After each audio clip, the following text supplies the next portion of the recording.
là, subhanallah, vraiment deux enseignements très très importants à retenir et toujours à avoir en tête. Car le prophète sallallahu alayhi wa sallam dit wa kunu ibadallahi ikhwana. Soyez frères, serviteurs d'Allah. Donc le prophète sallam nous enjoint, nous demande d'être frères, d'avoir cette fraternité entre nous. Ceci indique que les choses précédemment vues ont une influence sur la fraternité. Alors si nous les délaissons, nous deviendrons frères. Donc, c'est-à-dire que le prophète sallam, au début du hadith, il nous met en garde sur certaines choses, il nous interdit de faire certaines choses, d'avoir certains comportements négatifs qui vont nuire à cette fraternité. Et justement, si on les délaisse, et bien, Inch'Allah, qu'est-ce qui va se passer?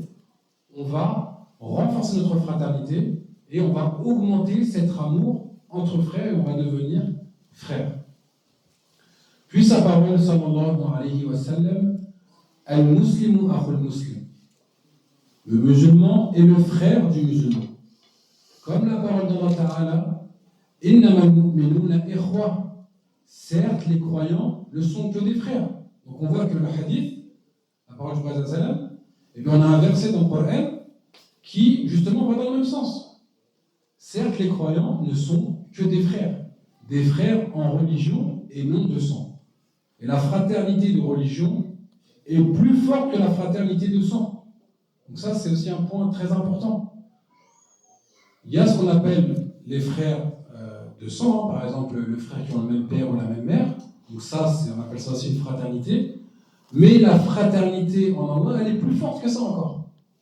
Elle est plus forte parce qu'on s'aime en Allah Azza wa Jal.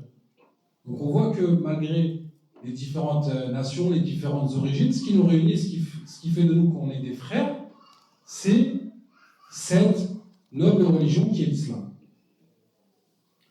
Qu'Allah subhanahu wa ta'ala nous permette d'accomplir la fraternité en lui et nous éloigne des mauvais comportements qui nuisent à cette fraternité. Donc je demande qu'Allah ta'ala nous facilite le bien, qui nous accorde la réussite et qui nous rende tous frères les uns les autres et qui mette de la mahabba, de l'amour entre nous. Et en tout cas, alhamdoulilah, ça nous a fait vraiment plaisir de passer ce moment avec vous. Et Inch'Allah, on poursuivra demain, Inch'Allah, avec l'explication du hadith, Inch'Allah. Barakallahu fikum, subhanak Allahumma wa bihamdik, ashhadu an la ilaha illa ant, astaghfiruka wa atubu ilayk.